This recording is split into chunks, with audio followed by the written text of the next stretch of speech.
नमस्कार. तू ही रे माझा मितवा ह्या मालिकेत आज आपण पाहत आहोत. राकेश वेषांतर करून हा आज जाणार ईश्वरीच्या वडिलांना मारण्यासाठी. आता तो स्वतःचा चेहरा कसा झाकला जाईल त्याच्यासाठी तो चष्मा, टोपी सगळं काही लावतो, मास्क घालतो आणि मग स्वतःची सेल्फी काढून चला कामाला म्हणत लागतो कामाला. इकडे ईश्वरी तिच्या वडिलांकडे बाहेर उभी असते. ICUच्या दारातनं ती वडिलांना एकटक पाहत असते. तिच्या पाठीमागे राकेश आलेला असतो. राकेश तिच्याकडे बघतो आणि ही कधी दारासमोर सरकेल, मग आपल्याला जायला भेटेल म्हणून तो तिथेच खुडबुड करत वाट बघत काहीतरी आपलं टाईमपास करत असतो. इकडे ईश्वरीच्या आई त्या क्षणांना आठवते जे क्षण त्यांच्यासोबत नवऱ्यासोबत छान प्रकारे आपण घालवलेले होते आणि आत्ता ह्या क्षणाला त्यांची असली अवस्था पाहून तिचं मन खूप दुःखी होतं. ती रडू लागते. तिचं ते रडणं पाहून ईश्वरीला टेन्शन येतं. ईश्वरी त्यांना सावरायला पुढे येते आणि आई तू स्वतःला सावर, असं रडायचं नाही. बाबांना जर जाग आली तर बाबा आपल्याकडे पाहून काय विचार करतील, आपण किती रडलो. नाही, आपल्या बाबांसाठी खंबीर राहायला हवं, हो की नाही, असं म्हणत दोघीजणी एकमेकींशी छान प्रकारे बोलत असतात आणि आईची समजूत ईश्वरी घालत असतानाच राकेश तिथे अलगदपणे आतमध्ये जातो आणि आतमध्ये जाऊन मग सासरी बुवांचे चरण स्पर्श करून आशीर्वाद घेतो. त्यांना म्हणतो, अरे मी इतके कष्ट करून तुम्हाला मारण्याचा प्रयत्न केला, तुमचा जीव घेण्याचा प्रयत्न केला आणि एवढं करून तुम्ही मला दिलं काय, तर तुम्ही मरायलाच तयार नाही यार, असं म्हणत तो आता सासरे बुवांना म्हणतो, तुम्हाला ना मरायलाच हवं. तुम्ही मेल्याशिवाय माझे पुढचे प्लॅन कसे काम करणार, अर्णव जेलमध्ये कसा जाणार, हो की नाही. मग तो त्या मशीनचं ऑक्सिजन मशीनचं बटन बंद करून टाकतो आणि आमच्या लग्नात तुम्ही राहणार नाही ना, तुमचे आशीर्वादही आम्हाला मिळणार नाही. आत्ता थोडेसे जिवंत आहात तर आत्ताच आशीर्वाद घेतो, असं म्हणत हा नालायक त्यांच्या पाय पडायला पुन्हा एकदा जातो. डोकं टेकवून छान प्रकारे आशीर्वाद मागतो आणि त्यांना सांगतो, लवकर मरा, लवकर वर जा, असं सांगून तो तिकडे बाहेर निघून जात असतो. इकडे ईश्वरीच्या आईची समजूत ईश्वरी काढत असते. त्या दोघीजणी रडत असतात, एकमेकींना समजवत असतात. त्यांच्या पाठीमागून अलगदपणे राकेश गुडूप होऊन जातो आणि दोघीजणी मग पुन्हा एकदा तिकडे जाऊन बसतात. नर्स तिकडे आतमध्ये जाते त्यावेळेला तिला हालचाल काहीच जाणवत नाही. मग ती जरा घाबरते. ती लगेचच धावपळ करू लागते. आरडाओरडा तिचा ऐकून ईश्वरी आणि तिची आई पण तिकडे जाऊन उभे राहू लागतात. तर पाहताय तर काय, आतमध्ये खूप धावपळ चालू असते. आता बाबांची तब्येत नक्की कशी असेल म्हणून ईश्वरीची आई तिला सारखी विचारत असते. तर ती म्हणते, थोडीशी थांब ना गं, डॉक्टर चेक करतील, मग बघतील.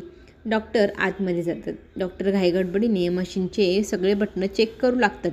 त्याच वेळेला ईश्वरी त्यांच्या पाठीमागे जाऊन तब्येत कशी विचारत असते. त्यावेळेला डॉक्टर त्यांना सांगतात, तुम्ही ICUमध्ये का आलात, तुम्ही बाहेर जा बरं, असं म्हणत त्यांना ते बाहेर काढतात. बाहेर जाऊन आईला ती सांगते, बाबांची तब्येत अजिबात ठीक दिसत नाही, खूप खराब दिसत आहे, मला खूप भीती वाटते. आई पण रडते, ती पण रडते. इकडे डॉक्टरांच्या लक्षात येतं तर ते बटन चालू करतात आणि नर्सला ते जाब विचारू लागतात, तुम्हाला इथेच थांबायला सांगितलं आहे ना, तुम्ही इथून हल्लातच कशा आणि तुमचं लक्ष नाही. इथे बटणं बंद होऊन गेले ऑक्सिजनच्या टँकचे, त्याच्यामुळे हा सगळा गडबड गोंधळ झाला. तुम्ही काळजी घ्यायला हवी, आपल्याकडून असा हलगर्जीपणा पुन्हा होता कामा नये. डॉक्टर बाहेर येऊन सांगतात, काही नाही, थोडं ट्रीटमेंट चालू आहे ना, थोडंसं होतं असं कधी कधी, आणि असं म्हणत आता पेशंट व्यवस्थित आहे, तुम्ही अजिबात काळजी करू नका, असं सांगून तिथून पळ काढतात डॉक्टर. इकडे ईश्वरी आणि तिची आई एकटक तिच्या बाबांकडे पाहत असतात. घरी आपल्याला दिसेल की अंजली आणि अर्णव छान गप्पा मारत असतात. त्यांना लहानपणीच्या छोट्या मोठ्या गोष्टी आठवू लागतात. खरं तर अंजली दुःखी आहे. तिला असं नेहमी वाटतं की मी अशी नाजूक स्वभावाची, तब्येतीची आणि माझ्या तब्येतीची सगळ्यांना काळजी असते, मी घरातल्यांना किती त्रास देते ना, असं म्हणत ती स्वतःची व्यथा सांगत असते. त्यावेळेला अर्णव तिला सांगतो, तू कधी त्रास देतेस गा आम्हाला, आणि तुझ्या ह्या छोट्या मोठ्या काळजीने आम्हाला त्रास होत नाही, आम्हाला आनंदच होतो. तुझी काळजी घ्यायला आम्हाला सगळ्यांना खूप आवडतं. त्यामुळे ना तू असा काहीही विचार करू नको की तू आम्हाला त्रास देते. काही त्रास वगैरे दिला जात नाही. आमच्याकडनं अशीच सेवा करून घे तू. मग दोघंजणं लहानपणीच्या गोष्टी आठवू लागतात. लहानपणी आठवतं ना, तू कशी करायचीस, रडायचीस, आणि ती पण सांगते, तू तो इतका आगाऊ होता ना, असं वाटायचं की तुला एक ठेवून द्यावा. मग दोघंजणं हसू लागतात. इकडे आकाश अर्णवच्या शोधात असतो. घरभर शोधून पाहतो पण भेटतच नाही. मग पुन्हा एकदा फोन लावतो. अर्णवचा फोन लागला. फायनली अर्णवने फोन उचलला आणि आकाश एकदम जोरात चिडून त्याला म्हणतो, मी तुला किती कॉल्स लावले, तुला कधीच शोधत आहे. अरे आहे तरी कुठे तू, काय झालं विचारल्यानंतर आकाश अर्णवला सांगू लागतो की ईश्वरीच्या बाबांचा मेजर ॲक्सिडेंट झाला आहे. ते ICयूमध्ये आहे, क्रिटिकल कंडिशन आहे. आत्ता ह्या क्षणाला आता तिथे तू जायला हवं. तिथे त्यांना तुझी गरज असू शकते. बाकी ईश्वरीसाठी तरी तू तिथे जायला हवं. आता ह्या दोघांचं बोलणं वल्लवी ऐकत असते. इकडे दिवसभर वाट पाहून थकलेला अर्णव आता म्हणतो, इतकी कंडिशन खराब होती आणि मला एकदा मेसेज तर करायचा ना. एकटीच सगळं सहन करत राहिली आणि मी विचार करत राहिलो की ही मला भेटायला का आली नाही. तितक्यात अंजलीताई विचारते काय झालं. मग तो सांगतो त्यांची तब्येत खूप खराब आहे आणि ॲक्सिडेंट मेजर झालेला आहे. त्यामुळे मला ना आत्ता ह्या क्षणाला ईश्वरीसाठी तिच्याकडे जायला हवं की नाही. त्यावेळेला अंजली त्याला सांगते नको जो. इकडे डॉक्टर येऊन सांगतात की पेशंट कुठल्याच ट्रीटमेंटला साथ देत नाही आहे. त्यामुळे ना त्यांची ट्रीटमेंट बदलायला हवी. पैशांची जास्त गरज पडू शकते. अर्धे पैसे तरी तुम्हाला तिथे भरावं लागेल. मग आम्ही पुढची ट्रीटमेंट सुरू करू. लवकरात लवकर तुम्ही तुमच्या घरच्या मोठ्यांना बोलवून घ्या. तेव्हा ती सांगते घरात मोठे कोणी नाही, मीच आहे, बघते मी काय करायचं, तुम्ही ट्रीटमेंट सुरू करा. असं सांगून ती डॉक्टरांना ट्रीटमेंट करायला सांगते आणि स्वतः मात्र मन दुखी होऊन तिथे रडत असते. इकडे आकाशला नम्रताचा कॉल येतो. नम्रताला तो विचारू लागतो की बाबांची तब्येत आता कशी आहे, तू स्वतःची काळजी घे, स्वतः खा, ईश्वरीची पण काळजी घे, आईची पण घे, एकमेकींकडे लक्ष ठेवा, तुम्हाला एकमेकींचा आधार बनायचा आहे. असं छान प्रकारे तो बोलत असतो. फोन ठेवल्यानंतर तिथे वल्लवी स्वतःच्या मुलाला जाब विचारते, तू का त्या नम्रताशी बोलत होता आणि एवढी जवळ एकता तुमच्यात निर्माण कशी झाली की इतक्या संकटाच्या काळात तिला तुझ्याशीच बोलावं वाटतंय. मला सगळं काही कळत आहे. त्या घरापासून त्या मुलींपासून दूर राहायचं. तुझे सगळे नाटकं मला समजत आहेत. इकडे ईश्वरी मात्र आपली दुखी असते की आता बाबांच्या ट्रीटमेंटला एवढा मोठा पैसा उभा करायचा तरी कुठून पैसे आणणार आपण, म्हणून ती तिथे रडत बसलेली असते आणि रडता रडता तिला बाबांची आठवण येत असते. एवढ्या मोठ्या संकटाला कसं तोंड द्यावं हेच तिला समजेना. बिचारी रडत असताना समोर अर्णव तिला हाक मारतो. ईश्वरी म्हटल्या ती लगेच त्याच्याकडे पाहू लागते आणि त्याला पाहिल्यानंतर तिला आणखी जास्त हुंदका दाटून येतो आणि त्याला पाहत ती आणखी जोरात हंबरडाकडून रडू लागते. तिला जवळ घेत अर्णव सांगतो, रडू नको, मी आलोय ना आता. तर ती म्हणते, तुम्ही कुठे होतात, मला किती गरज होती तुमची. त्यावेळेला तो म्हणतो, मी तुझ्या संकटाच्या काळात तुझ्यासोबत राहीन, तुला कधीच एकटं पडू देणार नाही, तुझ्यासोबत कायम मीच राहणार आणि तुझ्याकडचे जितके काही संकट दुःख जे काही असेल ते तू माझ्याकडे दे आणि स्वतः मात्र छान अशी इंदोरी स्माईल घे आणि मस्त स्माईल करत राहा. बाकी तुझे दुःख संकट सगळे काही सांभाळायला मी सामर्थ्य आहे आणि मी तुला कधीच असं रडताना पाहू शकत नाही. त्याच्यामुळे तू रडायचं नाही, फक्त छान स्माईल करायची. आणि मी इंदोर मग त्याला म्हणते, हो सर, मी नक्की प्रयत्न करेल आणि डोळ्यात अजिबात अश्रू येऊच देणार नाही.